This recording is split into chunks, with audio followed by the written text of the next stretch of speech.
have our face-to-face meeting soon now that COVID is, almost done with. Let's see if there are any more variants. Even if they are, I'm sure we will be able to fight that too. What I just want to share with all of you is that we all are aware of the three C's, right? Anybody remembers the three C's of our group chapter? Anybody? Suma kept speaking about them in almost all our Collaborate, meetings. No, I'm communicate, itching to create. say, ma'am, challenge. But Yeah, collaborate. Yes. Communicate and create. I hope I'm right. Okay, collaborate, co-create. Co-create. co-create. Co-create. Okay, collaborate, co-create. Okay, that was nice. Okay, and we're contributing. So these are the three C's that we all started with, and it's nice to see that a lot of you came forward. And the moment we put out the message, there were people who pinged me and said they'd like to be a part of it, and this is what we want to encourage and ensure that we all share from each other. So this is more about sharing best practices. So we have Riaz here, who's spearheaded Unbox, and relentlessly he's taken this initiative forward. Thank you so much, Riaz, on behalf of the entire chapter.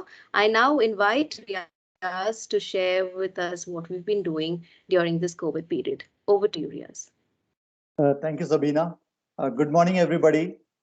I'm going to take a few minutes to share what the L&D group is doing with this Unbox Youth Empowerment Initiative. The whole aim is that youth empowerment can be through various means, but we are focusing on one sector because that's what triggered this whole initiative, that is prevention of suicides. So in that, suicide is the last step which a student takes, but before that, there is much more that is happening in his life. So we want to kind of inoculate and vaccinate the students mentally, emotionally, socially, educationally, and in all possible ways so that they don't reach that stage, because once that stage is reached, then it's very difficult. Before I'll try and launch my presentation, a short presentation, and meanwhile, I'll request you to think about why does a student reach that stage of stress, depression, or even suicide? Okay, and I want you to think about it, and you can answer in only 5 maximum words. Okay, so just think of it. Why does a student go into a state of depression or suicide? Okay, and your time starts now, and the word limit is 5.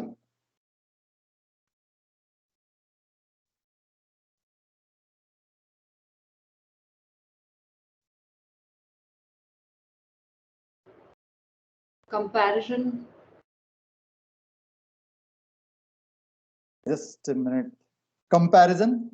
Would comparison lead a person to depression? Could be one of the, okay, could be one of the reasons, right? Okay, interesting. Are you able to see? Just give me a minute. No problem. Please. Yeah, I'm able I to would hear think you. So let me know I your would, answers. I would think it is a pressure, but you are saying 5 letters, right? Yeah, 5 words, not letters. Sorry. 5 Okay, words. sorry. Okay, and pressure is one of the major things that I would consider. You have used 7 words. Pressure from Okay. parents to perform. Could Okay, be pressure. greed also, Riyaz. Greed. What Yes, sense? I mean, I think parents play a critical support, lack of support, and Lack of support, yeah. Lack of support. Okay, okay, interesting. Anybody else? Yes, I personally feel that it can be low self-image about themselves. Low self-image, right? Okay. Okay. Maybe peer pressure, Rias. A lot of Peer pressure in what sense? Well, I would say comparison. I would like to go back to that point. Now, kids get compared nowadays. Look how Okay. well look how well he's doing. Why can't you just uh, be him? Things like Right. that. Right. Okay. Say lack of emotional strength. Lack of emotional strength. Right. I think all of you have answered it right. It's always a combination of reasons, and for every student, it is different. So you would have seen that when there is a horde of lots of students standing outside the exam hall, there is somebody who will be cool, he'll be whistling, there'll be somebody who will be neutral, and there'll be somebody, oh my God, it's an exam, I'm going to fail. So the same circumstance can create different reactions amongst different people. I would like to use three words, that is a lack of hope. When a person is at the edge of depression and maybe about to take that final step of suicide, it is lack of hope ultimately, that he doesn't have any hope left, because a child trusts the parents the maximum.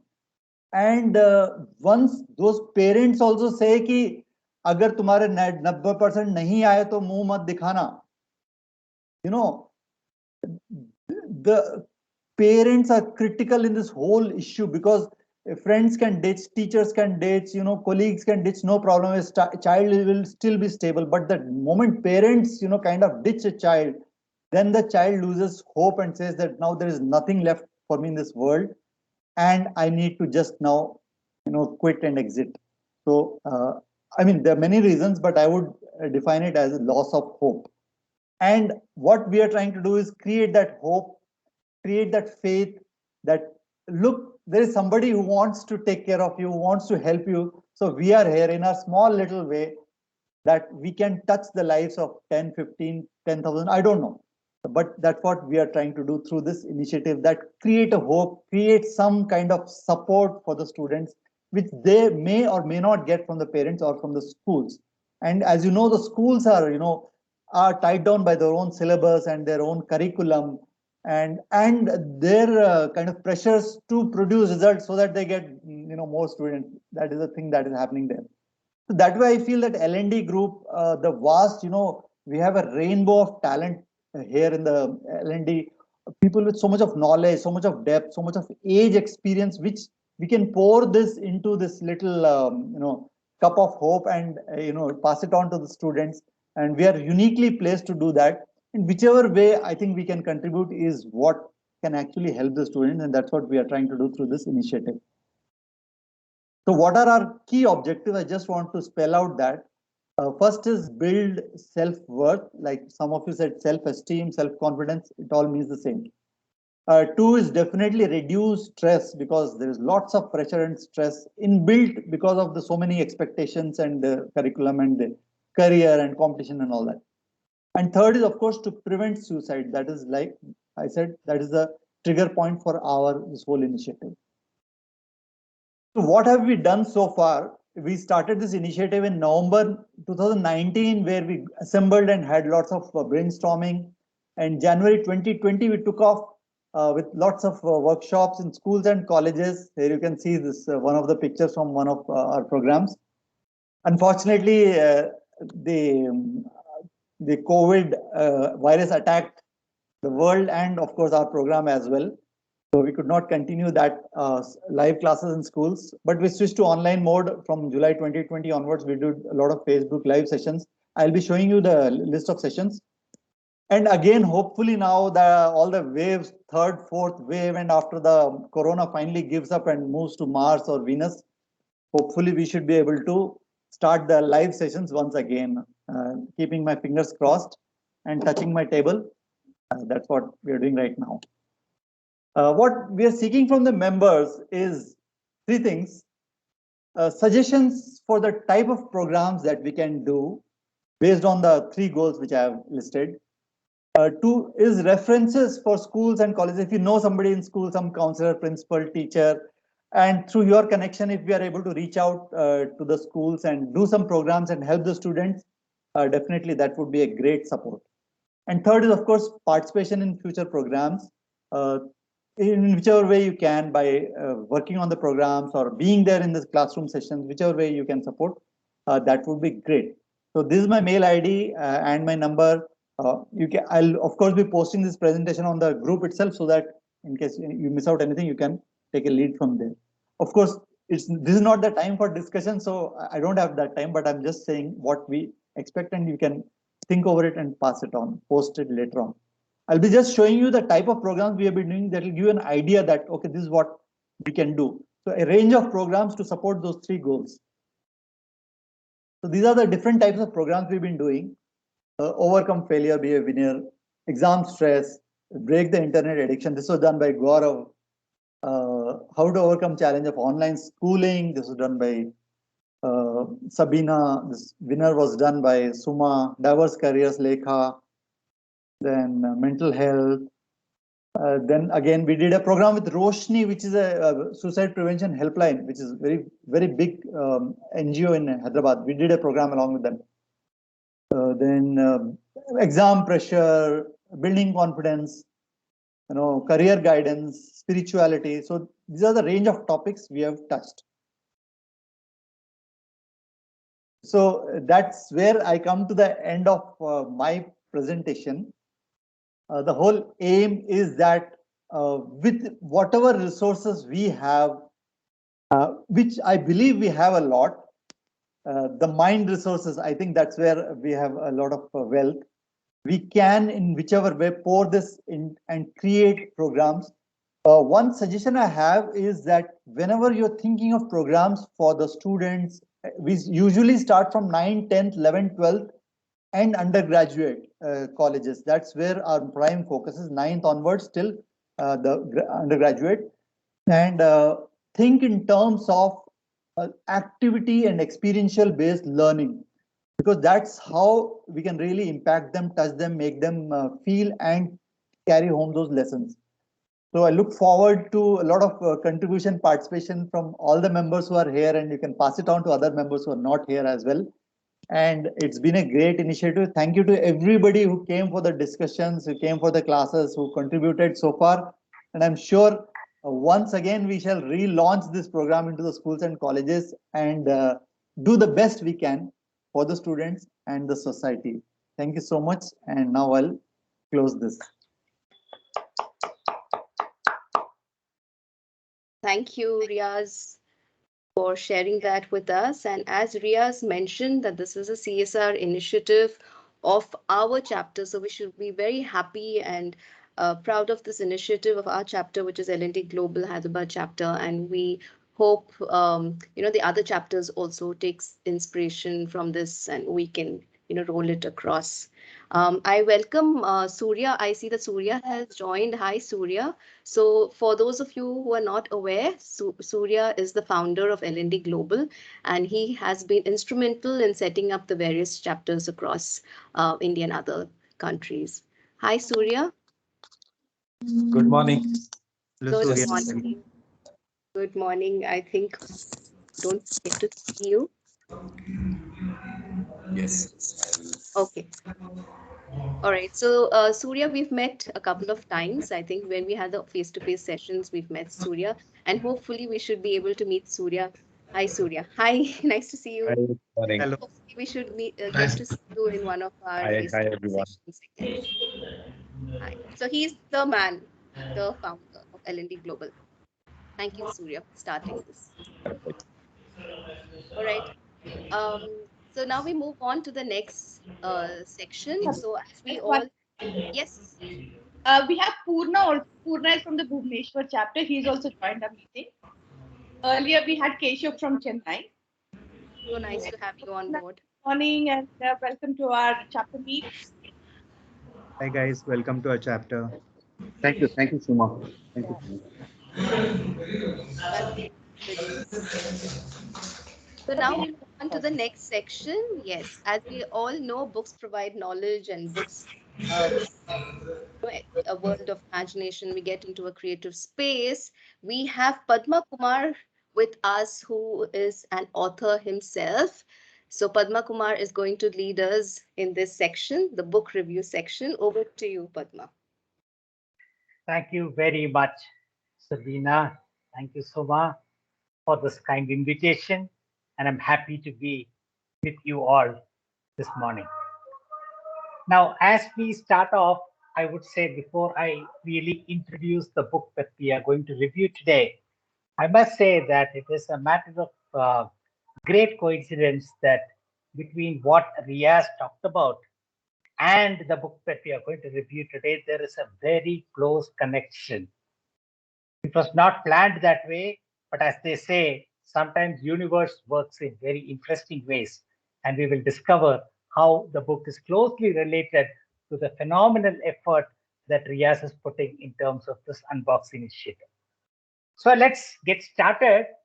I would say that we will start with a small mind game. Is it more simple or more complex to live in today's world? With so much information technology, tools, and apps for every conceivable thing that we can think of at our fingertips, is it today easier to live in the current millennium, or was it easier in the past millennia? Let us see. Let's Easy get into now. a time. Yeah. Yeah, we all have our choices, but let me present to you the perspective, which is basically an introduction to the book itself. So let's get into a time machine today and travel back a few millennia. What do you think we'll see? Hunters, gatherers, wandering around in tropical forests, looking for food and for barks of trees to cover themselves with from the harsh weather conditions. Nurturers crouching in caves, hugging their young ones, alert to every little sound to see if there are predators around. What do you think would have occupied the minds of these ancestors of ours? Security, safety, not Survival. much else. Survival, exactly. Not much else. No worries about traffic conditions, dental appointments, due dates for EMIs, nothing. They lived as long as they could and died one fine day. Full stop. Safety, security, the dominant thought that occupied our ancestors' minds a few millennia ago. We can call this the millennium with a security mindset. Now let's hop back into our time machine and travel to the last millennium. What do we see? Oh, there is Michelangelo painting the ceiling of the Sistine Chapel. There is Le Corbusier planning and building the city of Chandigarh. Here is Shah Jahan building the Taj Mahal. There is William Shakespeare with his tongue jutting out, gripping his quill and writing Macbeth.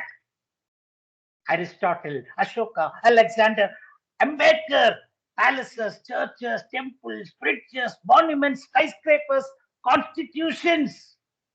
And what do you think was occupying the mind of these great people who were building or creating these wonderful things for us?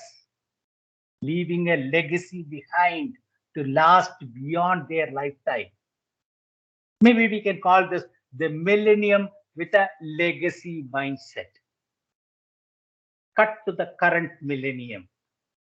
What occupies our mind today? Instant gratification?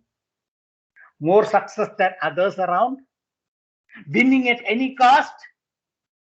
Today, we are going to discuss a book titled Five Minds for the Future by Howard Gardner.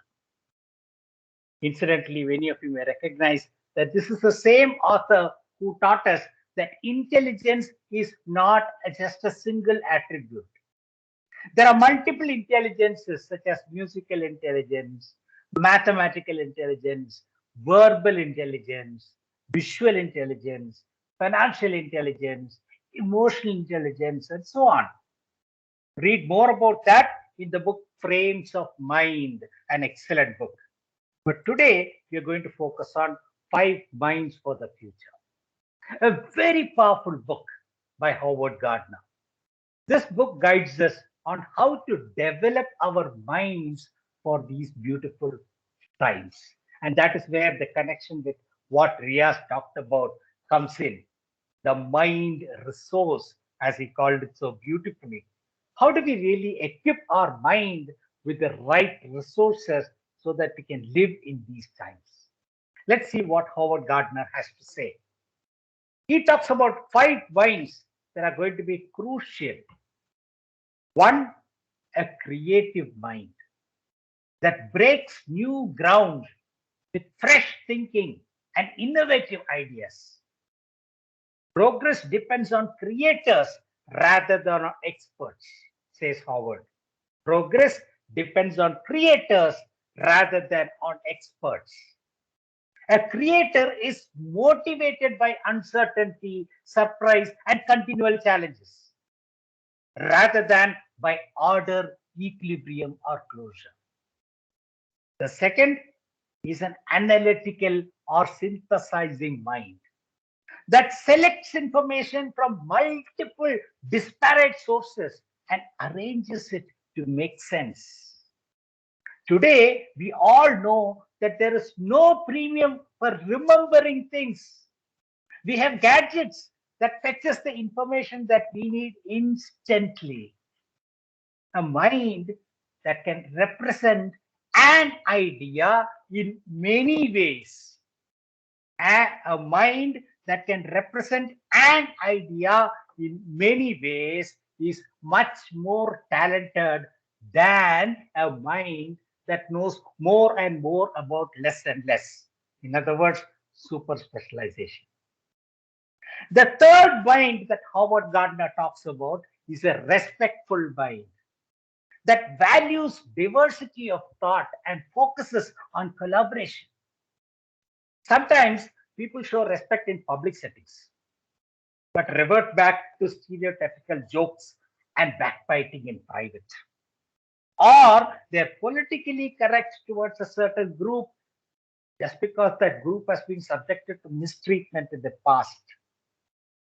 Howard says that a truly respectful mind avoids thinking in group terms and remains open to possibilities from any person or any group. So there is no bias just because a person is part of a certain group. So there is no group think. It is basically respecting the merits of each individual and any group. The fourth mind that Howard Gardner talks about is an ethical mind that thinks beyond self-interest and is inclusive and generous. People with ethical minds do not hide what they are doing from anyone. They are not scared about what they are doing. They feel an obligation to report unprofessional behavior of even their own colleagues and call out their peers to account when necessary. Ethical minds. The fifth mind that Howard Gardner talks about is a disciplined mind. Now, this is not the discipline of the military or the army, not that kind of a discipline.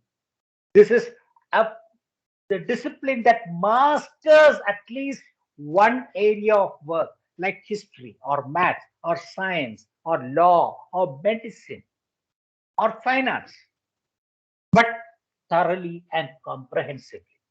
And then applies those distinctive thinking patterns in all of their work. An example is a person who has been through the engineering discipline is able to think about anything in terms of systems. What is the input? What is the process? What is the output? This is an example of a disciplined thinking.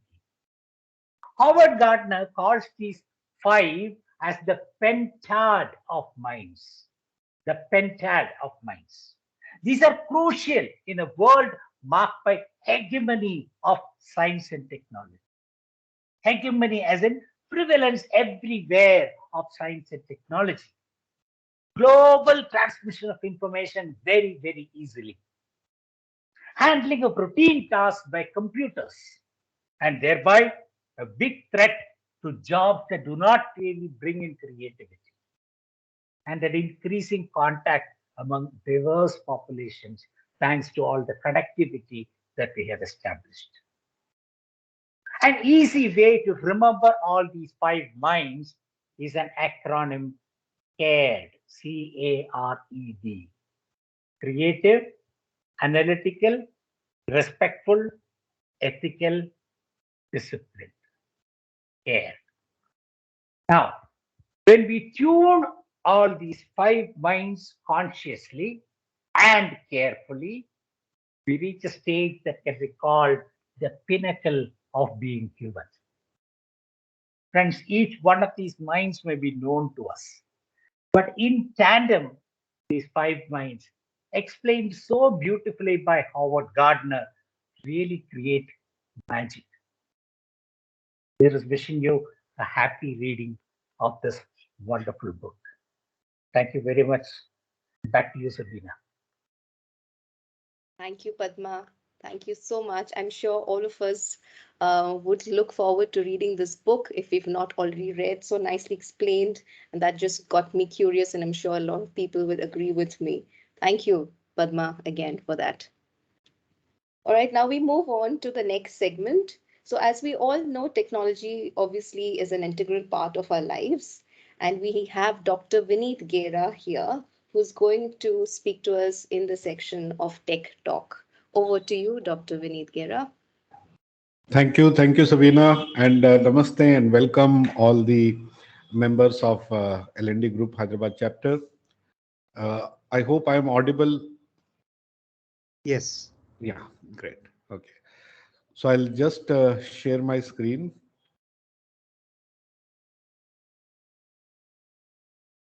Just give me a second.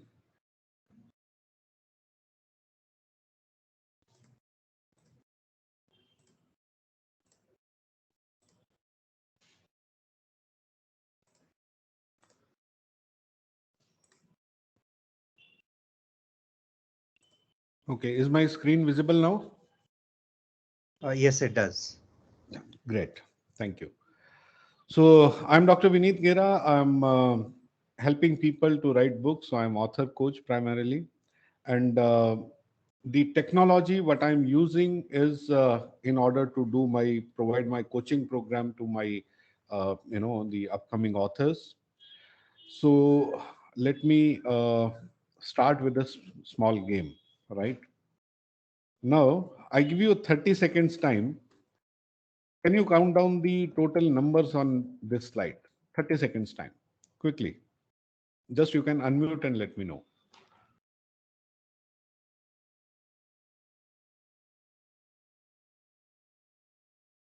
Around 44. 46.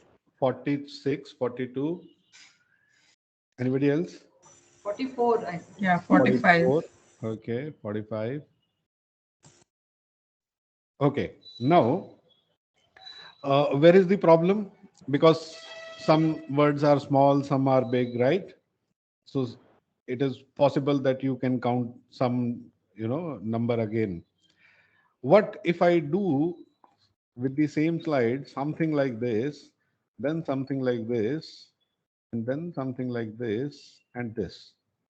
Now, can you count?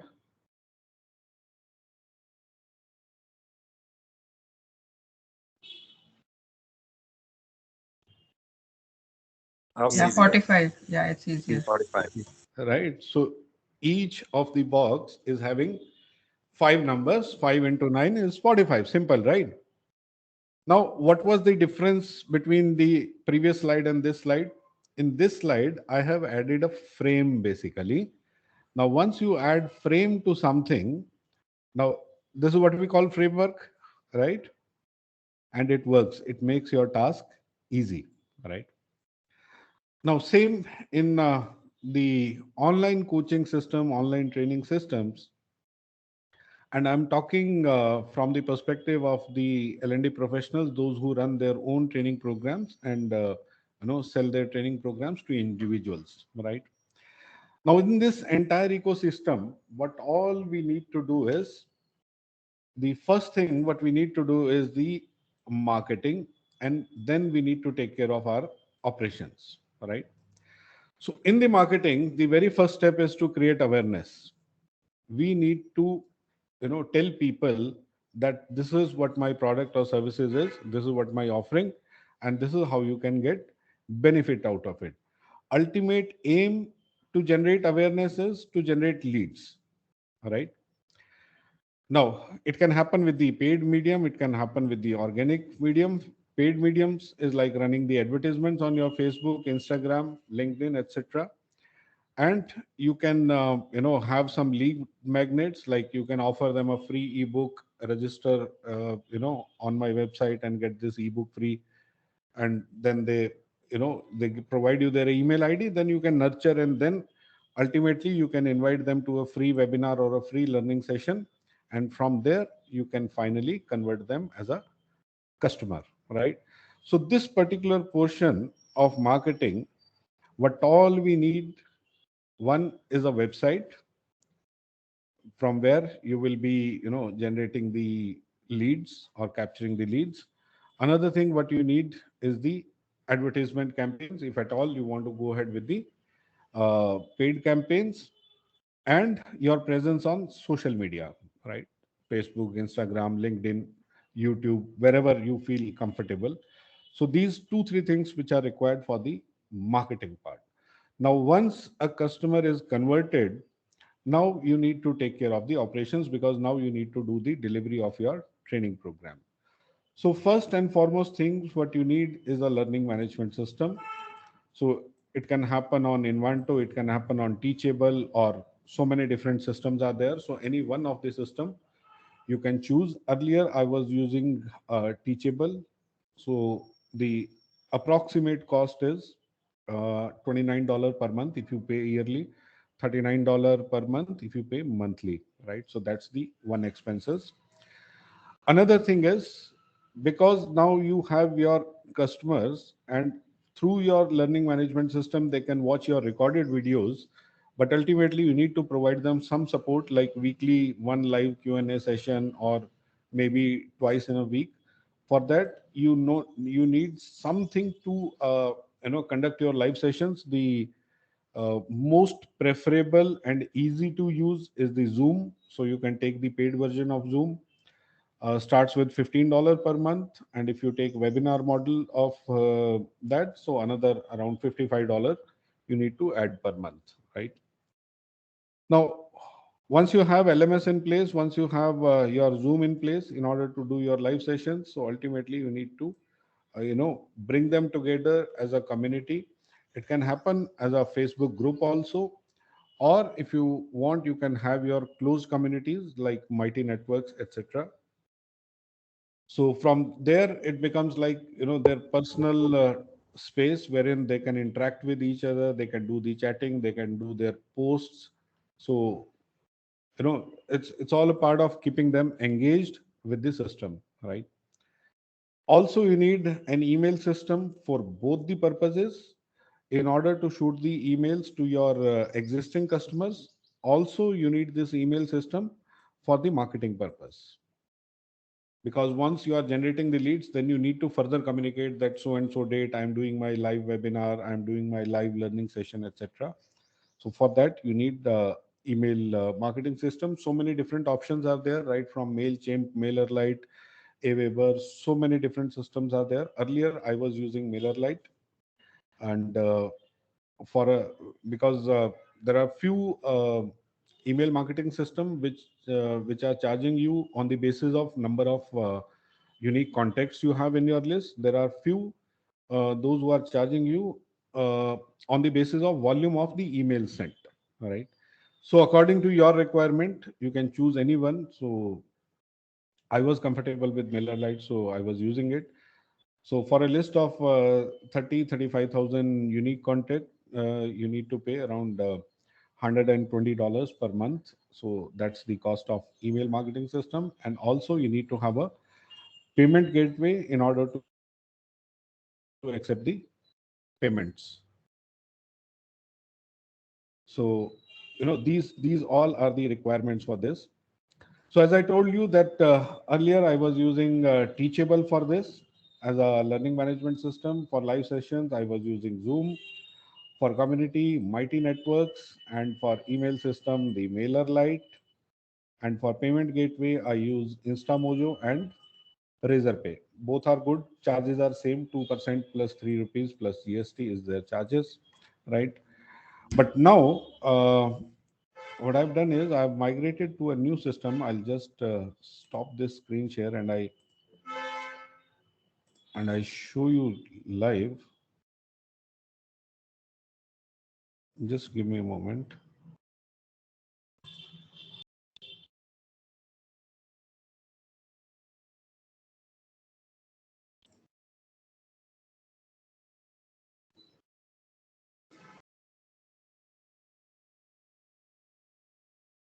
Yeah, this is my new LMS where I'm in the process of migrating to. It's called Zenler.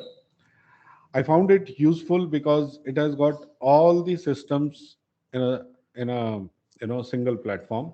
Like these all are my courses. You can see all the courses are there. And another beauty is if you want to hide any course, that also is possible. Like for example, yesterday I've created this course. It's a NGO, Bangalore based. So they want to help the poor students so that if they are interested in writing, they can write and publish their books. But this course will not be visible on my front end because it's a secret course, right? So that also is possible. Then I'm sorry. In the same platform, you can create your marketing funnels, right? And email broadcast you can do from the system inside, and you get 1 lakh emails per month as a free emails. And another beauty is you can do your live classes with the help of Zoom from inside the Zenler, and it gives you the 300 participants capacity for live classes, just like live meetings on Zoom, and also just like live webinars, wherein participants cannot see each other. It's a more like a one-way communication, and it all happens with the help of Zoom. So you need not pay separately to Zoom. You need not pay separately for the email broadcast.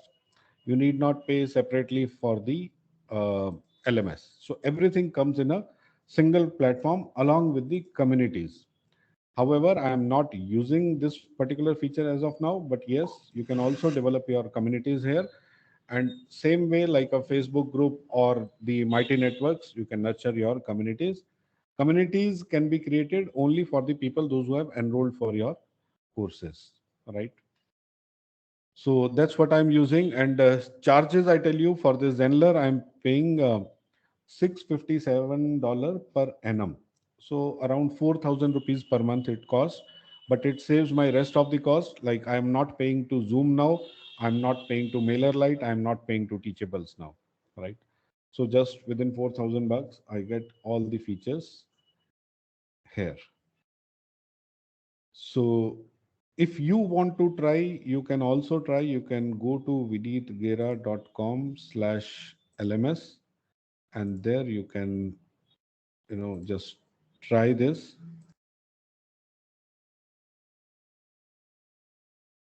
I'll just drop you the link in the chat box, https://vinitgera.com/LMS.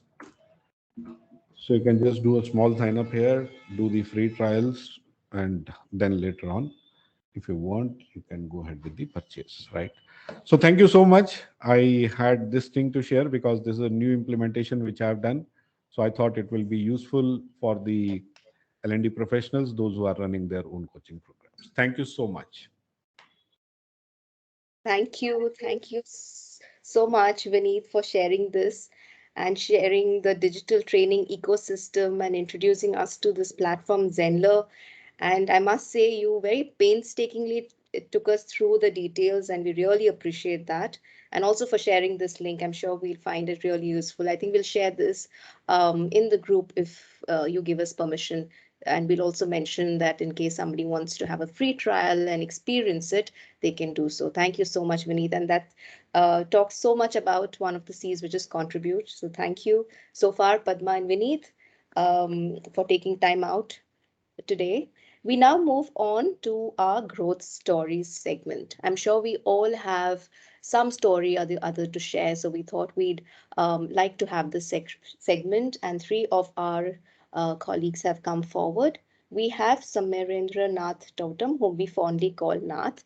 So over to you, Nath. It's all yours. Thank you. Thank you so much, Sabina. Ladies and gentlemen, good morning to you all. It's a pleasure to be on this call. In fact, I was not sure whether I would be considered eligible to be a part of this call. I'm humbled to be speaking alongside some of the best in the industry, Mr. Padma Kumar, Dr. Vineet Gera, Preeta Balakrishnan, who I've worked with a couple of months ago, and Gari, my very good friend. Thank you, L&D Global Hyderabad core team, for this opportunity. Thank you, Sabina, for helping me organize my thoughts. It really helped. I know I've bugged you before this. All right, so this is about my growth story. I'll just share my screen.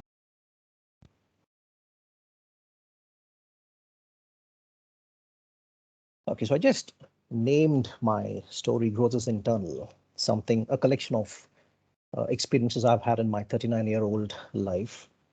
So I'm going to be talking for 10 minutes. My talk will cover 3 different chapters of my life. Chapter 1 is my life between ages 5 and 21. And then chapter 2 is my career between the ages 21 and 34. This is where I struggled the most. So this is something that also helped me understand what life is all about. And then chapter 3, the last 5 years, which have been really good. I've been enjoying every minute of the last 4 years. And next, I would like to explain why the last 4 years have been really great, very satisfying, very encouraging. And as I said, I've thoroughly enjoyed each and every moment of the last 5 years. And then my lessons learned. I'm going to be talking about my family here. So don't please take me for a braggart who's bragging about the family. I felt it is necessary to talk about this phase so that you understand why I've struggled in the second chapter of my life. So I belong to a family of academicians, high-ranked government officials, diplomats, etc., etc. And I also grew up in a place that was away from the city. So it was on the outskirts. So I won't say that I was a loner, but I kind of grew up all on my own. My parents were busy, my grandparents were busy. Having said that, I would not say that they have not cared for me. I've gotten what all I asked for. So everything was there, but just that I wished I had grown up in a neighborhood where I had friends to play along with, etc., etc. Good life, first 21 years, 0 responsibilities. I had all the luxuries, I had all the power, all the freedom, and everything that I asked for came into my lap whenever I wanted. And I've seen people in my family exercise that power, that authority, without being rude and without being arrogant. And the environment was all different. We always had people around us. We always had those gatherings that were considered elite.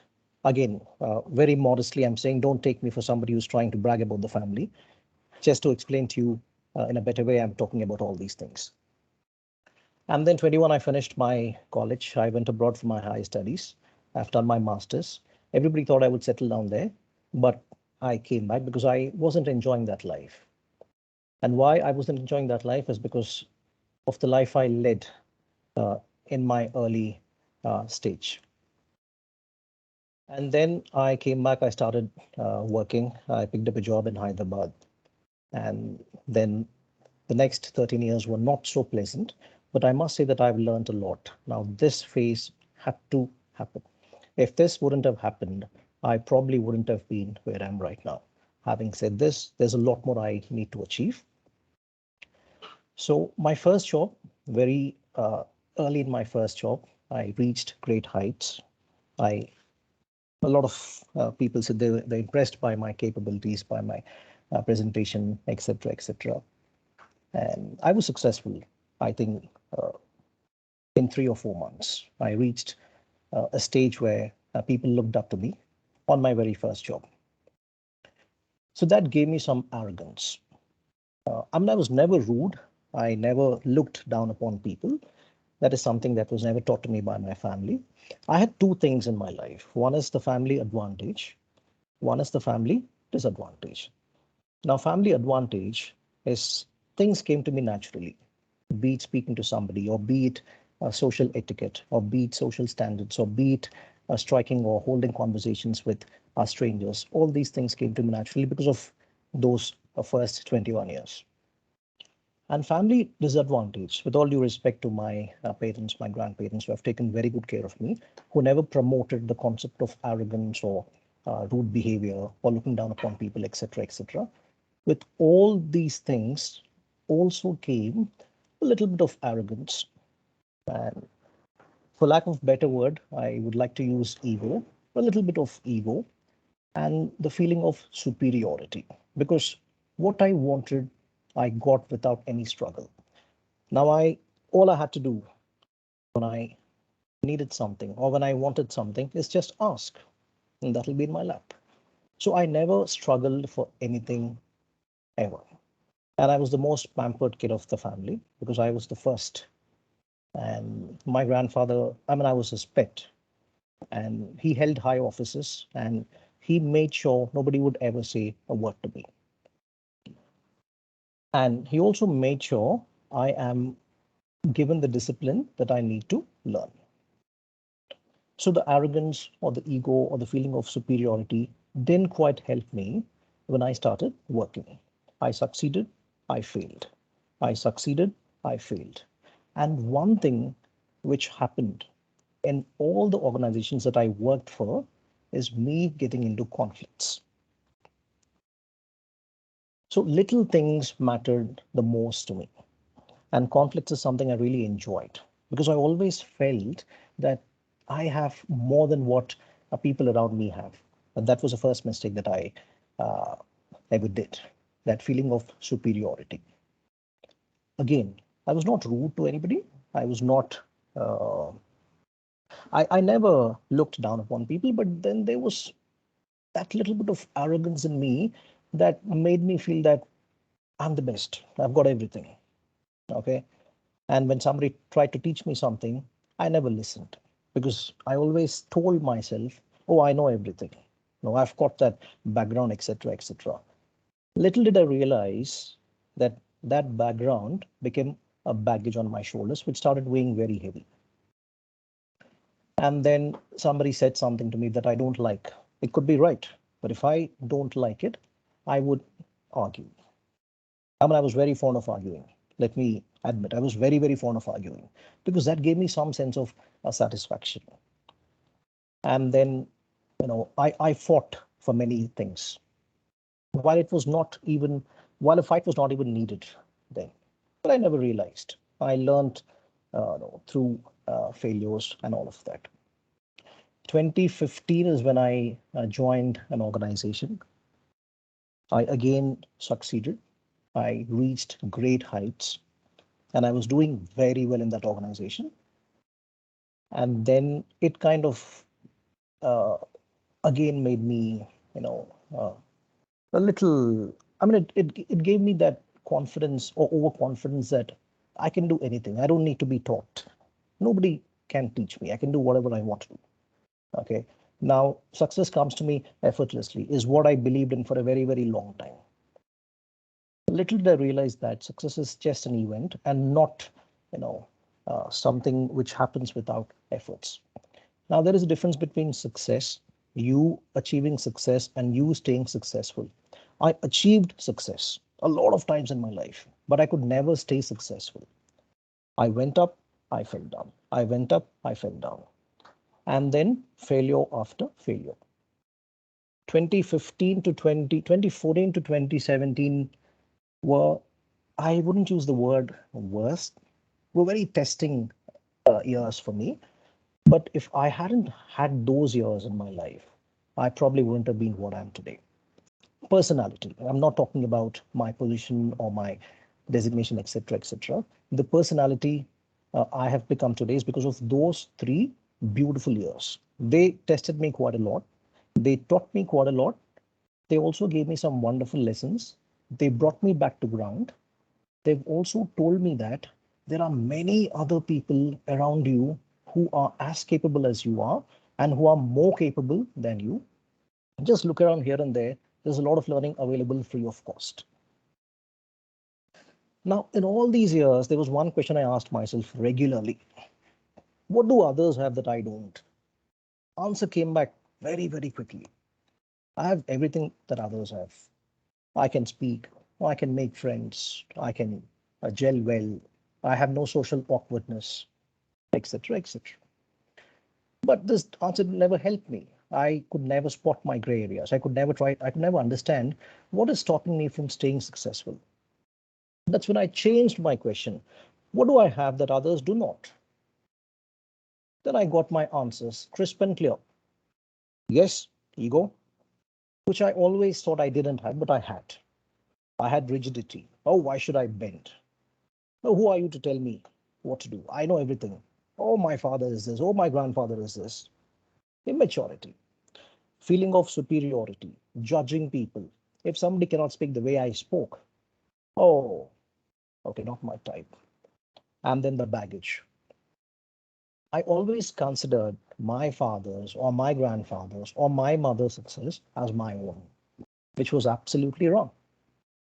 And I actually allowed success that did not belong to me to stop me from scripting my own story.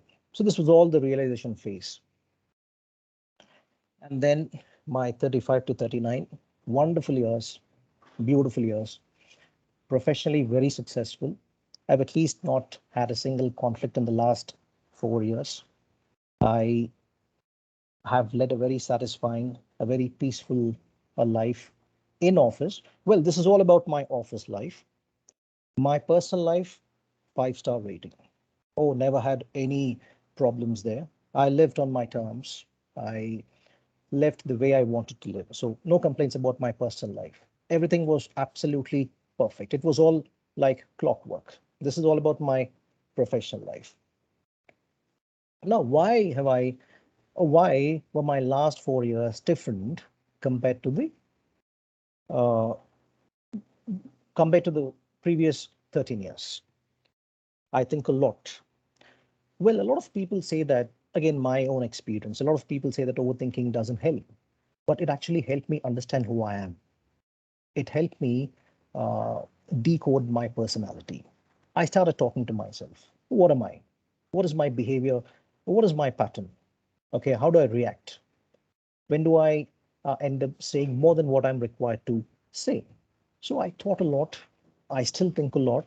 Now, when I think a lot, I get a lot of answers. I left behind achievements that were never ever mine. I have completely forgotten where I'm coming from because these never helped me. These actually made me more and more arrogant.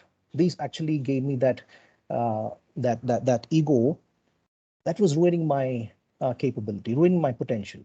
So I left behind everything. Then I changed my personality. This is something which I'm very happy about. This is something that I'm very proud of. I assess my behavior regularly. And now there is an old self, there is a current self. Okay. Still, there is a fight between my old self and the current self. Opinion clashes happen. Okay. 5 years, let's go back to 2015 or 2016. My reaction to a certain thing would be different. Now, my reaction would be totally different. So I enjoy these clashes happening between my old self and my new self. Now, that is where I start learning. That is where most of my learning happens. When I say I changed my personality from somebody who's very aggressive, I became somebody who's very passive, who's calm, who's very patient, who always believes that every person I meet has something to contribute to my life. Every person. I I think it's only about 4 years ago that I started adopting this practice of listening to people, listening to anybody who talks to me, because that is where my learning happens. Now, I met a lot of people. Some people gave me good lessons. Some people gave me good alerts. Some people showed me great benchmarks. Some people showed me standards. Some people showed me reality. And I'm thankful to each and every one of them I met over the last 4 or 5 years. Directly or indirectly, they've contributed to my happiness. I wouldn't call it success yet, to my happiness. And the lessons that I've learned: when nothing is going your way, just be quiet and survive. Invest in yourself. This is what I've done.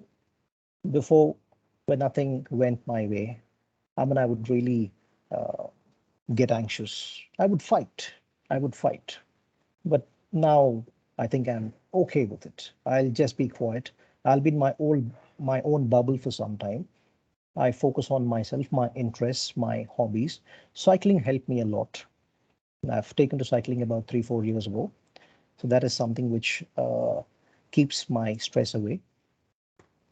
And then when everything is going your way, learn to be extremely humble. You have got to be humble. There's no other way. Well, sometimes things happen and you tend to go overboard. But I think that is something which is in our control. I mean, to explain it simply, I've started controlling my mind. And I've never experienced better control, ever in my life than now. Life shows you signs, keep an eye. No wonder elders said that life is the best teacher. I've experienced this firsthand. Life showed me signs. Life shows me signs. Every day I get some of the other, I get to see some of the other signs, and I always make sure I never turn a deaf ear. Finally, there is a lot you can learn from elders. Again, my thoughts or my lessons. Now, I live with my parents now. My dad's retired. I live with my parents now. And when I say elders, not just people from the family, I'm talking about people from, for an example, people from this fraternity. Now, Mr. Padma Kumar has spoken. There's a lot I've learned. Okay. I don't like reading books as such, honestly. But the way he explained, there's a lot I've taken away when he was talking. Dr. Vineet Gera, he gave some good tips. And only one reason why you should believe that elders have more to give you is they've walked that path much before you've walked. So they have a lot of experience. You might be having, you might be good at technology, but then they're good at life. So when they're telling you something, I think all you have to do is just stay quiet, listen, and there's a lot of learning that comes your way when you are talking and listening to the experiences of elders or of people who have achieved more than you. And when you're in that zone where you're listening to others, you just shut off your mind for some time and forget your achievements. Never ever start asking yourself, oh, so what? How does it help me? It helps in some way or the other. And I've purposely put one red strip on the left and one green strip on the right. Now, red strip is all about, it actually talks all about, it indicates my gray period, and green indicates my peaceful, happy period. And I'm very happy to share with you all that it's all green now. And I hope that it is going to stay green for the years to come. That's what I wanted to share with you all. I hope it made sense. If it hasn't, then you have my apologies. Thank you so much once again, Sabina, Suma, Gaurav, and the team for giving this opportunity. I've enjoyed sharing what I had shared. Thank you. Thank you. Thank you, Nath, for opening up and sharing your life story with us on Growth is Internal.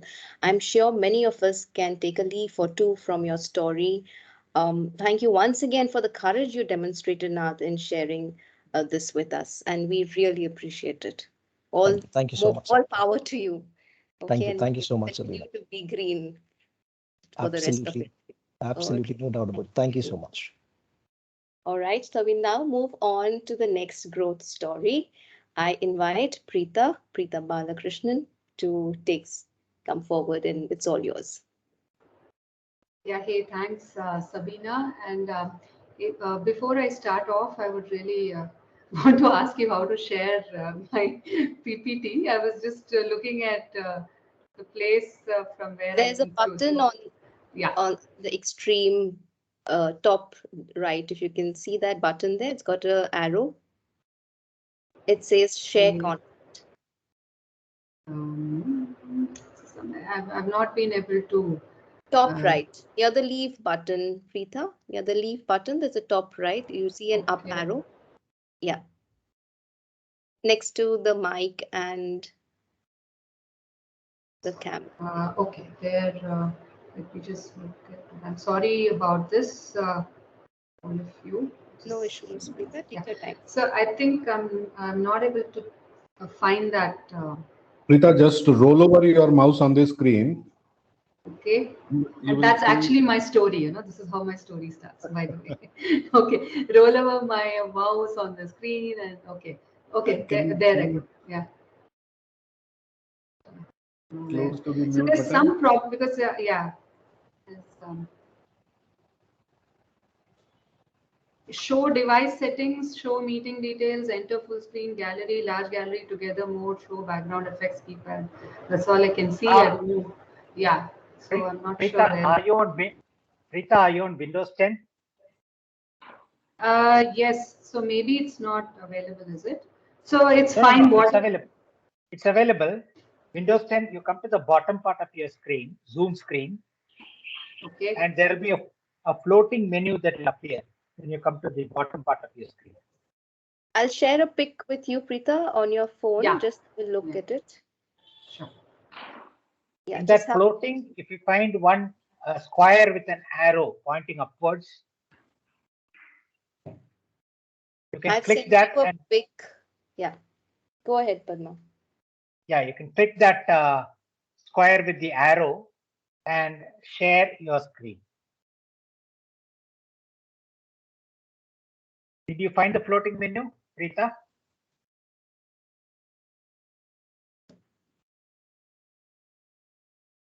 She's seen my message, so I think she'll come online. Okay.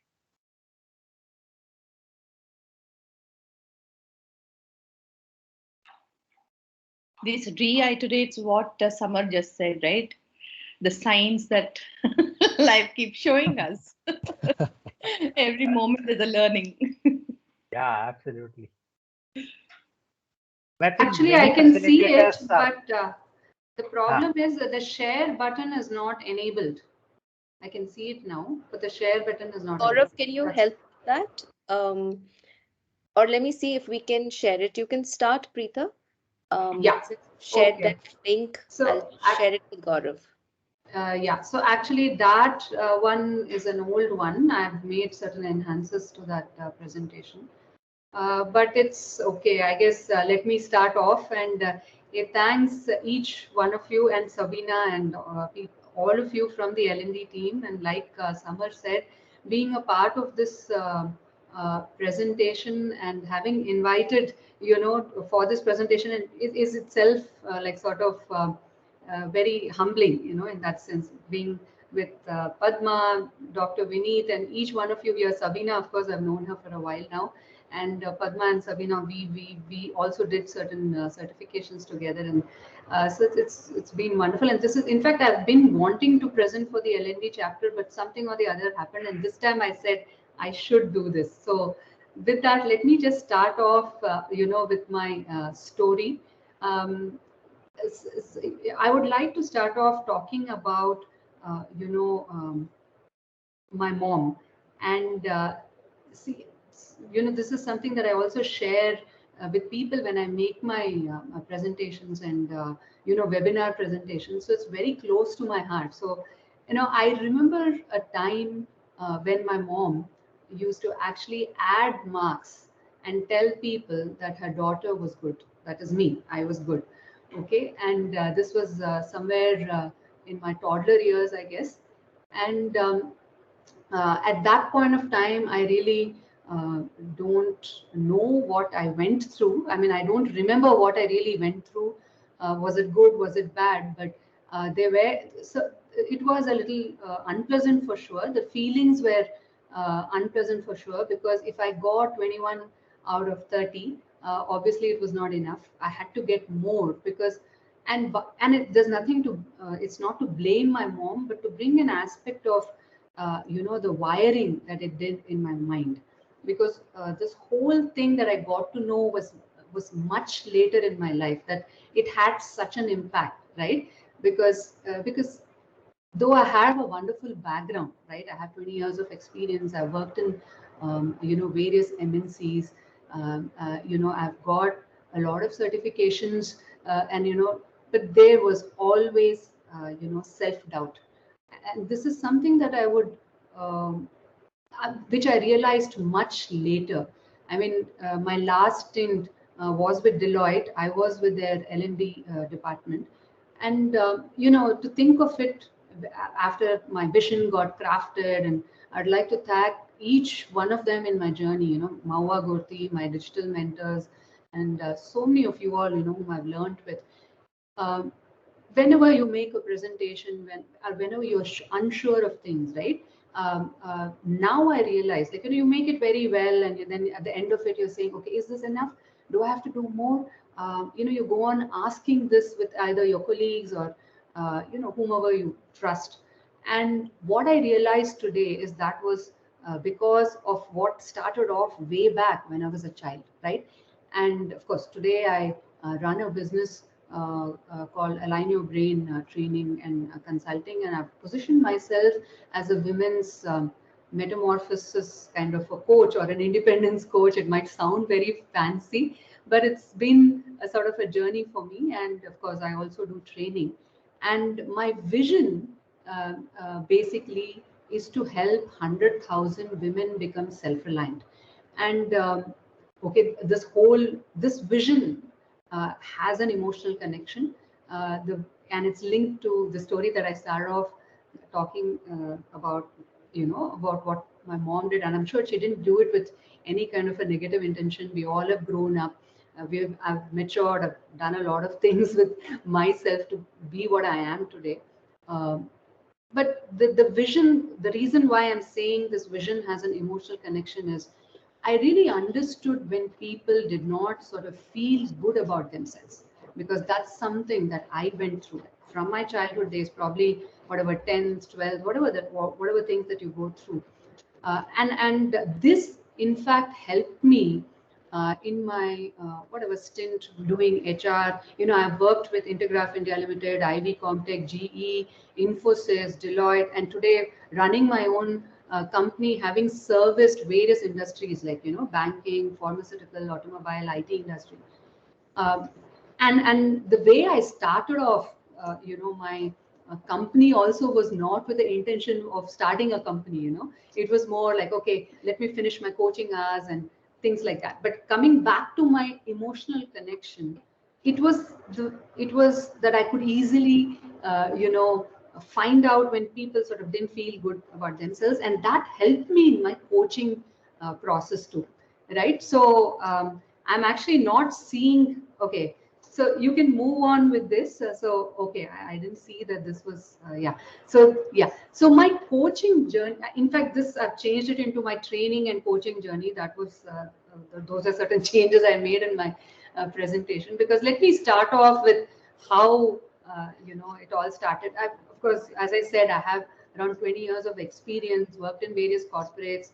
And as usual, as a woman takes a break, I took a break, had a baby, and I was very happy, taking that break. I remember when I had a baby, that was around 10 to 11 years of corporate exposure. And my husband got a job in Philippines, so we all went together as a family to Philippines with this whole idea that, okay, it's a contract, 1-year contract, and we'll be back. And very excited because I was taking a break from corporate life with all the stuff. It's not easy to be in the corporate setup, right? So we went there and we really enjoyed, but there was something that was always a gap that was there, which was more to do with the intellectual stimulation or whatever. I was working with Infosys then, and though I enjoyed and everything, I did not really feel full, because I was working 12 hours a day, and suddenly you go there, there's a lot of time, you're doing things, but that intellectual stimulation kind of thing probably was where there was a gap. My husband understood that, and in fact, he was the person who took the decision that we would get back, you should get back to working and things like that. But we came back to Chennai. At that point of time, one of my colleagues and friend, a very close friend of mine, she runs a company along with her husband, IIM and kind of a background. And she said, why not you join me, in HR consulting kind of projects that they had, a proprietary kind of a product that they had. And I joined them and I did coaching, consulting, training. And aspects of it. And then that went on for around 2 years, and I had to come back to Hyderabad due to personal reasons. This was, of course, my aging parents. I mean, today I should say things have really changed from what it was when we came back to Hyderabad. Uh, Mother went through her own things. My father had cancer. My mother had dementia, all of that. And then today things are different. But while this was going on, and as a woman, going through all of this, while this was going on, I continued with my sort of, because I left my consultancy kind of experience then, and I came in Hyderabad. I continued with my freelancing, and that was the period I did pro bono coaching. And I remember being in a complex. I would like, and in fact, some of you all in this group, I started something called coaching over coffee, and started doing sort of goal setting sessions, because I didn't, you had to finish those hours. This is of course the coaching aspect of it. Training I did by joining certain companies which had associations with companies like Accenture. And so training was going on. My interest and inclination towards coaching and finishing the hours was one of the main reasons why I've got into business today. And I started the initiative of coaching over coffee. And it was, some of the, in fact, I contacted the MC, Mr. Rajat Garg, who's the MCC, and he said, why are you so worried? What you can do is just coach over coffee. All you need to do is to have them pay for your coffee, and that will be considered as, coaching hours. And so that's how I started my coaching journey, where I would meet people. And in fact, GK was one of them whom I've done goal setting with. I remember we met in Coffee Day and we did one, coaching session, and of course we've not completed that, but that's how. And I would like actually sort of meet people within the complex, housewives, and offer this, and they would be very interested. And with that I sort of finished my 100 hours, like, and got my ACC certification through ICF, and parallelly I was also doing other courses. So the reason why I'm saying this is, when as a woman, when you take a break, and when I came back to Hyderabad, one of the things that I felt is I've lost my networking kind of a connection. Either my peers had moved on, up in the ladder, or I didn't know where people were. But still I pursued my thing that I was interested in. That time money was not really important. What was important was continuing with my training and coaching, completing my coaching hours, right? So I joined ICF. I joined them as a membership there. I did peer-to-peer coaching. I did international level coaching out there. And then I also, since I felt that I had to have the network aspect of it, I joined BNI. And through BNI, there was this business growth summit that I attended in Hyderabad. And there I saw this breed of entrepreneurs who were really doing well for themselves. Like, from where I think Vineet, Dr. Vineet must be, because what he spoke is what I'm doing today. And so I took up some of the courses of some of them who were there, and like, Siddharth Rajshekar being one of my digital mentors. And there's so many people there, and so my whole digital journey started off from that business growth summit. And then I took up courses and I started doing videos online. And then of course COVID-19 happened. My first webinar that I did was 25th February 2020. It's exactly 2 years. I mean, yesterday it was 2 years. And I remember I got first webinar itself. I cracked a fight. There were around 10 to 15 people, my close friends and buddies who had attended. There were 2-3 of them who bought my product. Okay, and I was very unsure of what I was doing in terms of building those videos. What is it that I'm going to do online? While I had certain a framework, like Dr. Vineet, instead of all those numbers, there was a little bit of a framework that I put in there. So I followed my digital mentor and put the videos online, whatever, level 2, level 3, and started selling them. Today I have around 89 sort of, weekly calls, sort of courses that I have within my, the thing that he was talking about. I use Teachables as a framework, and you can move to the next slide. So COVID happened, and so this whole vision actually came into existence because of my digital journey. I mean, I should thank Mawa Gorti and my digital mentor, and but to see why I wanted this vision, and the connection of my mom and my not feeling so good, and therefore I would feel very complete when I, met people, understood where their gaps were, because I knew that they're not feeling very good about themselves. So I would start really encouraging them because I went through that. And that helped me in my coaching process. And with the sort of expertise that I gained over a period of time, that's the journey that I'm continuing with. Please, and I, through this digital journey, I've actually completed my PCC, which is around close to 700 hours of coaching exposure, coached people from IBM, Dell, and for some reason, a lot of single women would get attracted to me, people, who whatever, who either got divorced or who lost their husbands. And today I can, proudly say that I've really made a difference in their lives, in the 12 session process that I do, the coaching process. And I start off actually with a training, 3-day program where I do this is, and you please move to the next slide, please. And in the training, I actually talk. So these are my various courses that are there, and the various levels. The final level is what is my one-to-one coaching, and I start off with sort of an alter ego execution kind of a sustenance game, and I give them other courses that are there in Teachables, which are free. And one thing that I must say, that, and the way I started off today, right? Technology was like zero. I really didn't know anything about technology. I mean, but today I would say I'm like sort of say 65% knowledge about all of these digital products. In fact, at that point of time, I've also made the website all by myself. And of course, a lot of things that have changed from then to now, 2 years back to what it is today. But I have not had this kind of an enriching journey, whatever that I've worked in corporates. It's been so much of a self-reflection and sort of trying to understand, making a sale is so tough. I mean, you can speak all kinds of language and anything, but when you come to the sale point, my energies would go down. It would be so difficult. See, training is, even when you're teaching, when you're educating people, it's different. I would be full of energy. But when I'm trying to make that sale of that product, suddenly I would feel, okay, am I doing the right thing?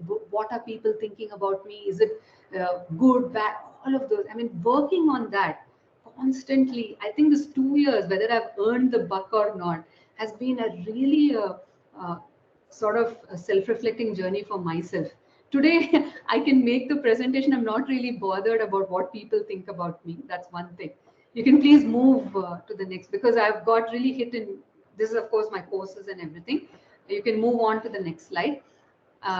So I think the next slides have a lot of my testimonials and things like that are there. Just not to market what it is, but to say that, while I was doing pro bono coaching, I started off my first coaching assignment. This is the lady, I must say, who accepted. And I said, I'll do it free for you. The 12 sessions that I did with her and the kind of testimonial that she gave with me gave me a lot of encouragement and said, hey, just go ahead and do this further, and then of course, as I explained this whole journey, and got in fact 2019, beginning of 2019, there were some good companies like Hetero Drugs, and then Cyber City Builders and Developers, where I also did group coaching assignments with them, with AVP and above. And these are of course all those testimonials. And we can move to the last slide. I think I've crossed the limit where I would like to really tell you what I've learned in this 2 years. And that's my growth. I think I've not put that here. So let me, it's fine. So let me just share the key of what I've learned about myself. First thing is to have a purpose and faith. This is also taught and then you must have heard of this. It's not rockets. I'm sure you must have heard of this, but what do you have it for yourself, right? So I never had a purpose or faith in my life. Things came, I did it, whether I knew it or not. But then it makes a lot of difference when I'm sort of, running towards something. Of today, it's like, I need to make it big. I need to make that buck through this digital journey or whatever it's, and the faith. There's so many failures that I've had. Commitment is irrespective of whether you like it or not, every day getting up and doing what you have to do.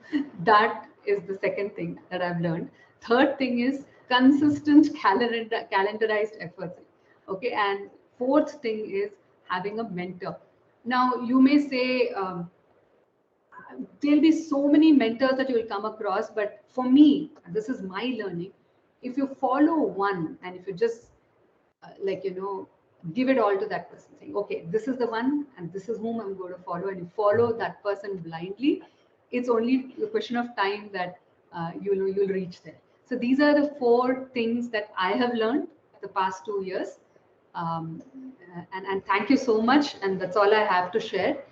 It's thank you, Sabina, and thank you each one of you for having heard me out, and would love to work with each one of you in the, especially Riaz, the project that you were talking about. It really touched my heart because I went through one of my very close friends' son. Actually, it happened just in the beginning of this year, and I know how it feels. And parents can never forgive themselves for this.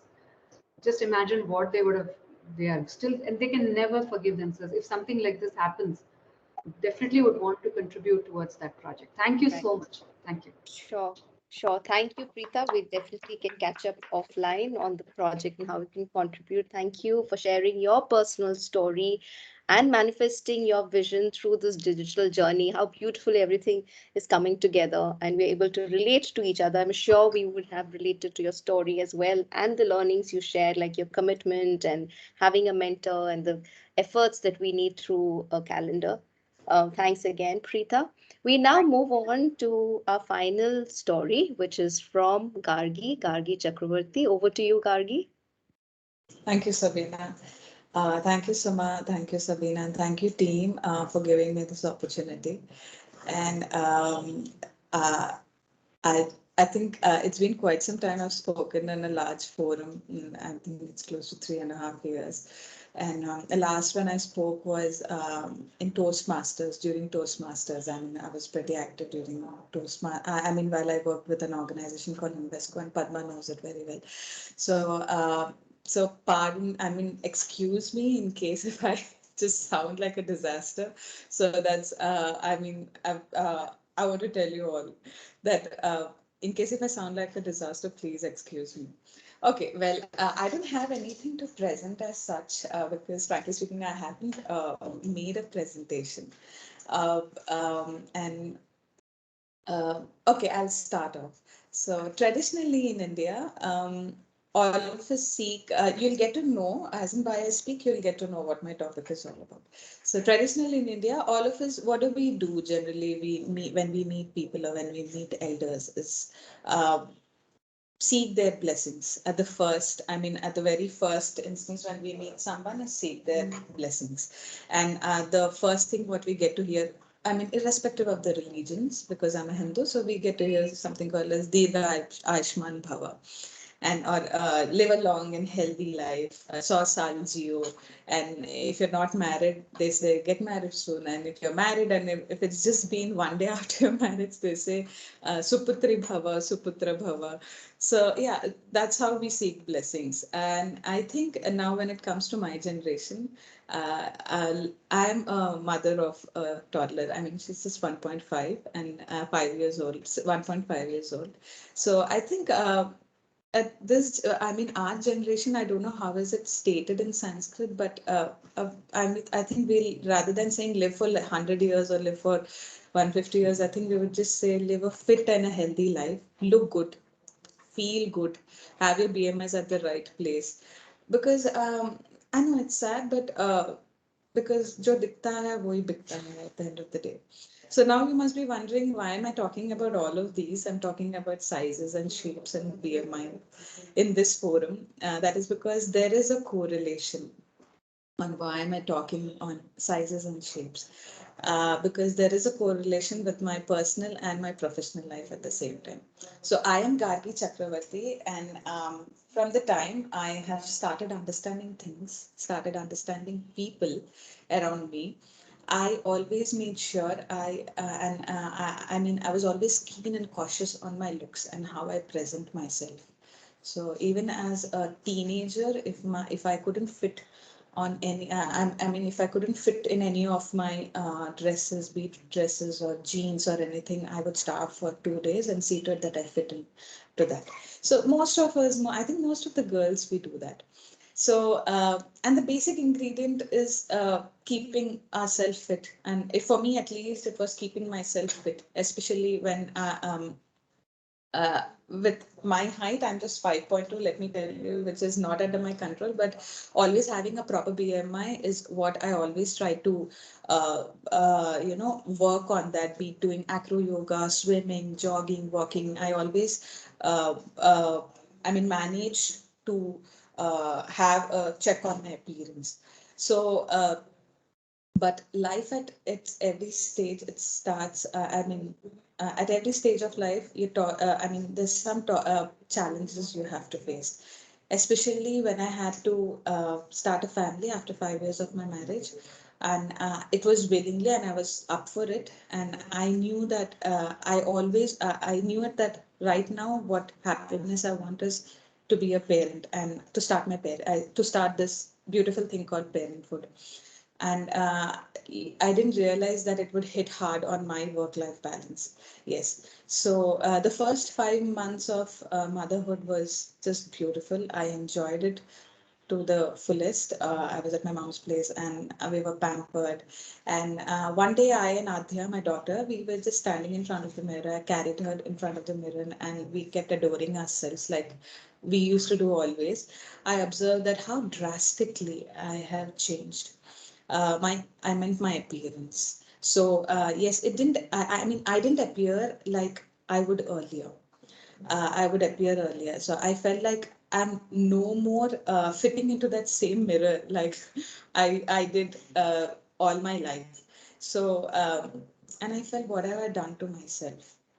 So things which gave me confidence in my day-to-day life at one point are just not with me. So let me tell you, months went on and I extended my maternity leave and I finally joined after 4 months. So it was close to 9 months of, maternity leave. I was happy to get back to work. I was very happy to get back to work, but I could sense that the same people who were very happy to see me then are now less happy on my joining, and they were more indulging themselves in telling me that how I've changed and how my appearance has changed and how do I look now. But I started to ignore all of that. But deep inside my heart, I knew I can't run away from it because it's not because the people are on me. It is because I knew that confidence element, which was my weapon actually, was no longer with me. And I considered my source of confidence. I've lately realized that this confidence is now fading and being presentable or be it my appearance and all of that. So I'll slowly, then after a month of joining work, I had to juggle between a lot of things, but I slowly started taking care of my workouts. But let me tell you, it's not very easy to have that ample time as a new mother to focus on your workout, to focus on your health.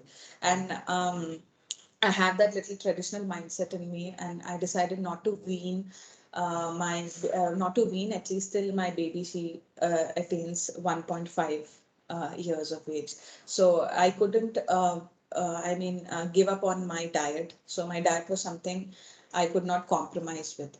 So between all of those, juggling between things and all of those, uh,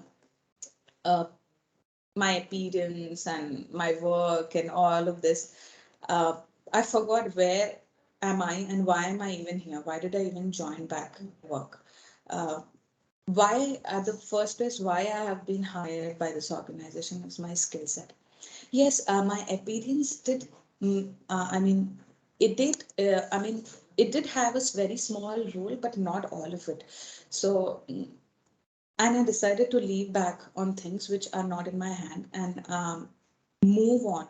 And at the end of the day, I realized that, so for the first 1 month went on in juggling with all of this. So at the end of the day, I realized that uh, what will make sense is when I just concentrate on my work, on my core work, add value to my work, and what I bring onto the table will make more sense rather than disturbing myself for what I can't do anything as of now. So I adopted something else as my confidence, and my important tools were now uh, my skill set and sharpen my skill set and how I can take it to another level. And because I think organizations at the first place, they look at your talent and hire you and not your BMI levels. So all this, I kept telling myself, though I knew that I have to work hard on myself. So I realized that once what mattered the most for me is not very important right now. And what will remain with us permanently in a nutshell is our attitude and how we react to things when life throws at us, and have a more realistic approach. So I think I'm the result of what my current needs are. That's it. So, and I don't let my mind dictate me, rather, I dictate my mind.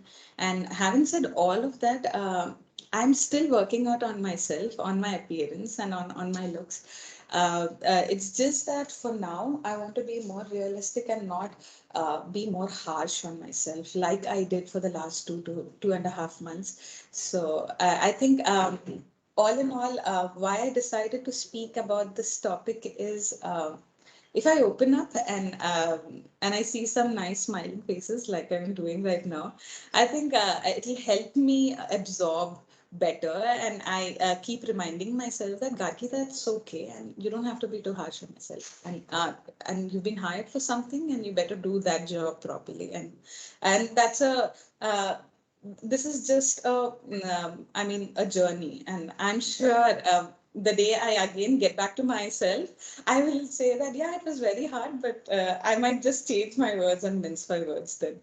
So yeah, thank you all for hearing, and I enjoyed it to the most. Thank you. Thank you, Gargi. That was very nice of you to share such a vulnerable story. I'm sure it struck a chord with all of And us here listening in. Yeah. Sabina, Yes. Sabina, if I may, Yes. can I share for 1 minute about my experience in meeting Gargi? Yes, The sure, impression that, Padma. Please go ahead.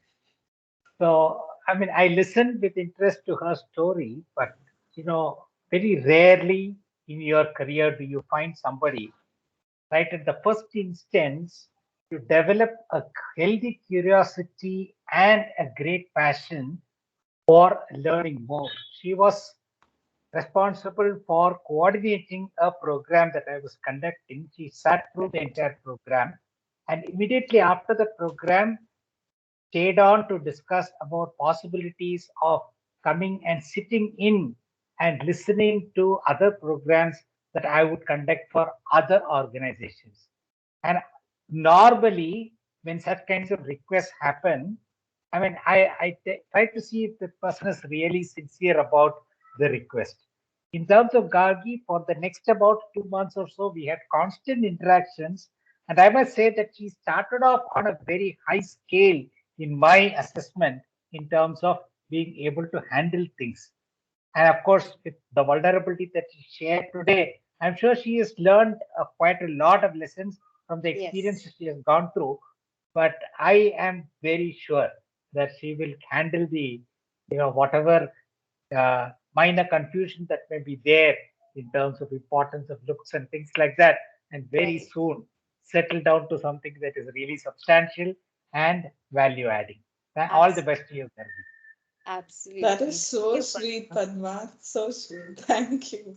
Thank you. Sabina, if I may just add something. Sure, sure.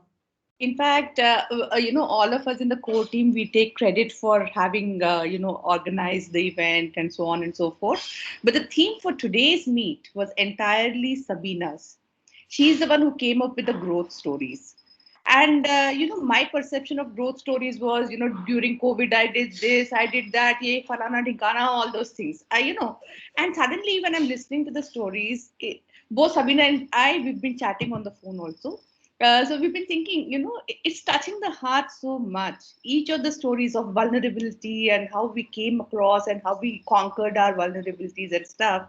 And suddenly it's made me see our members more like human beings than, some random names and some, I'm doing this workshop or I've achieved this or some pictures from my programs. There's so much of a personal connect in this. And I think for this, I'd like to really appreciate Sabina for coming up with this thought. Thanks, Sabina. And Summer and Gargi and Preeta are not easy to share vulnerabilities, with people you don't even know. So I Absolutely. really, really admire your courage. And thank you so very much because each of you have touched a chord. And I think each of us also have similar journeys we don't really Yes. acknowledge or talk about. Thank you very much, guys. And Sabina, all the credit to you, my girl. Oh my God, thank you, Suma. But I must say it was very encouraging to hear because when I reached out to Nath and Gargi, they all asked me like what kind of story. I said any growth. Growth is not necessarily, monetary growth or the success or what you see the materialistic growth. Growth is also your personality growth in that. So I think that kind of also reassured our speakers that they could share their personal stories and very, very inspiring to hear a story. And Gargi, we resonate with your story. We can catch up offline. I'm sure all of us are with you on this, although most of us are not speaking, but I can see a lot of heads nodding. So we are all with you on this journey, and we as a fraternity, we're here to encourage each other. So you will get all the encouragement from us. That is something that we can assure you. Yes, Nath, over to you. I'm sorry, just one line that I want to add, Yes. Sabina. It's because of Gargi I'm speaking today. She was the one who called me after she saw the poster and said, Nath, you'll have to speak. I said, no, no, no, No. no, no, I don't think I can do this, Gargi. It's going to be rich audience. She said, no, no, you're going to do this. So thank you, Gargi, for pushing me to do this. Thank you. Yeah, good one. Thank Thank you. you. Thank you, Nath, my mentor. My mentor, I think I know it's getting somewhere else, but Nath is my mentor and he's been my mentor for last 4 years and he rejected me in an interview. Let me tell you all, he rejected me in an interview and he decided to mentor me. And yeah, that's it. Thank you. And thank you, Sabina. In spite of me not having a PPT, you still encouraged with a smiling face. Thanks, Sabina. Oh, you're most welcome, Gargi. We're here to do just that, encourage each other so we all grow together. So now that we're done with our growth stories and we're all inspired, big thank you and a big hug to all of you who've been with us so far. We now move on to the last segment, and thank you for being with us. We've just overshot a little bit of the time, but that's all right. We have Anand Ashani, Heminder Singh, and Arvind Chimbati. They've been here for a while on our group, so we thought we would just like to hear. So, three introductions. If Anand is here, Anand, have you joined us? Yes, Anand has joined us. Anand, over to you. We'd like to hear from you. Yes, yes, thank you. Sorry, I'm actually traveling, so I hope I'm loud and clear and I'm not on camera, so please excuse me for that. That's okay, Uh, Anand. We but can hear you. Go ahead. so to begin with, I've been a part of the WhatsApp group since the last 2 years now.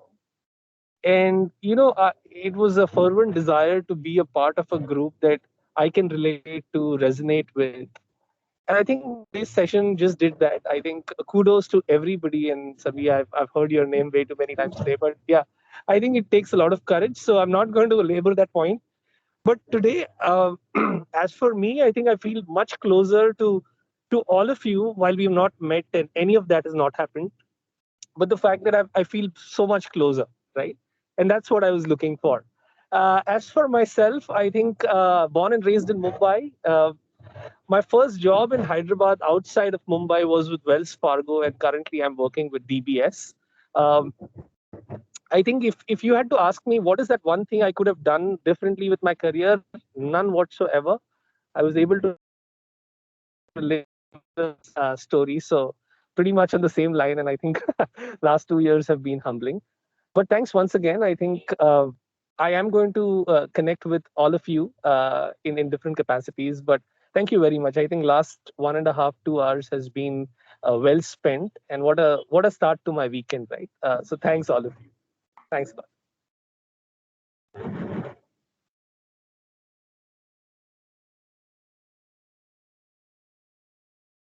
You're speaking on mute, Sabina. You're on mute, Sabina. Okay, yeah. Thank you, Anand, for sharing and hope to see you soon in our next meet, hopefully. I now invite Heminder Singh. Yeah. So, very good afternoon to all of you. First of all, thank you so much, Sabina, for giving me this opportunity. You have reached out to me. So glad to get this opportunity, and I'm really very happy to know that there's so many people who are really working to improve the education system of India. There are people who are have the capacities, they have the potentials to achieve things in life, but they are not able to do it. So we are just working as a facilitator and helping them to achieve them. I think what best we can do more than this, right? So I am Hemendra Singh. Basically, currently I'm in Hyderabad. I born at Agra, brought up in Jamshedpur, then did my graduation from Vizag, did my post graduation in biotechnology from Tamil Nadu, and after that I came to Hyderabad to, I thought that, I'll reach out to now Sri Lanka, because, the way how I was coming down, I thought that, I'll reach out to now Sri Lanka, but, there was an attraction from Hyderabad, so I came to Hyderabad and started searching for job. Though my, interest was more into R&D, but, I got in sales and marketing. So those people who did never get it anywhere, they land up in sales and marketing. So I landed up in sales and marketing, pharmaceutical industry, started with Eli Lilly, then worked with Merck Sharp and Dome, Johnson and Johnson, then worked with Novartis, AstraZeneca, and currently working with Pfizer. So all the companies I have already reached out, and I have realized one thing, that whatever you achieve in your life, the success, if your mental faculties are not in place, you will still be an unsuccessful person. And that is what I have realized.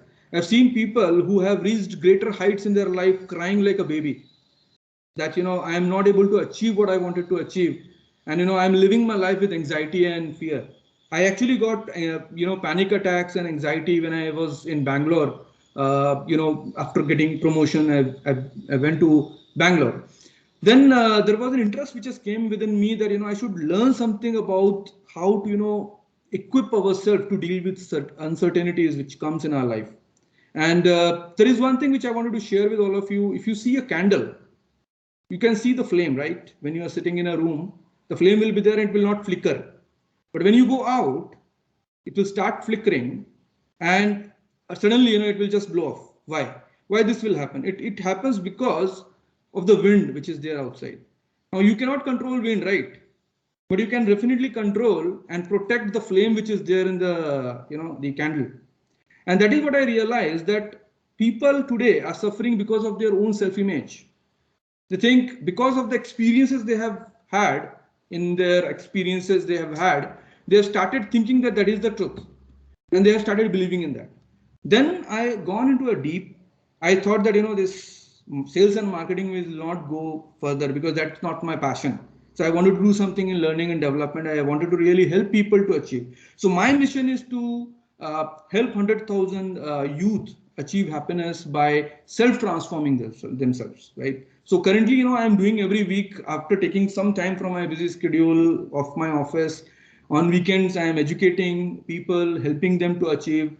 I have actually done, though because I've completed my MSc in biotechnology, I've started doing MA in psychology now, because I wanted to have that degree with me. Because now in India, if you wanted to do something, you need to have degree. Then second thing is that from Institute of Clinical Hypnosis, I have done cognitive hypnotic coaching. I have done anxiety counseling. I've done relationship counseling.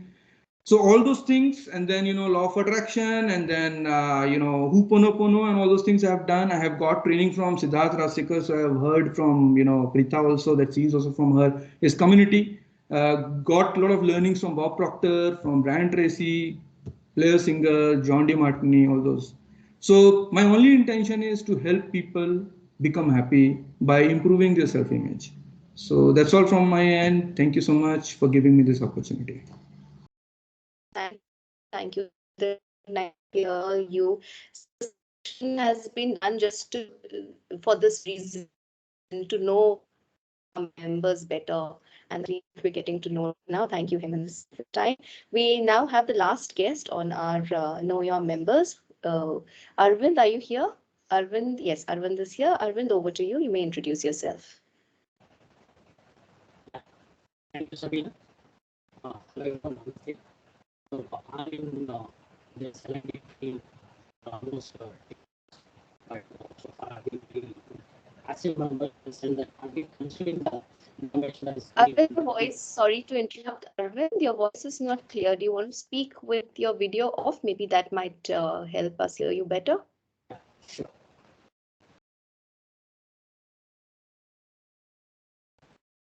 So, can you hear me, Sudha? Slightly better. Go ahead. We'll see if it's audible. I think there is some issue here. So, I'm in the software industry for more than 20 years, and marketing makes into companies like HCL, Microsoft, and Salesforce. Not sure how many of you know about so world in the company. And there is a that for 5 years, and then I started. Arvind, sorry, we're not able to hear the rest of you. Gaurav, Suma, are you able to comprehend? Or No, Sabina, no. okay. When Not we able to change, hear you. Sorry. Arvind, can you say something?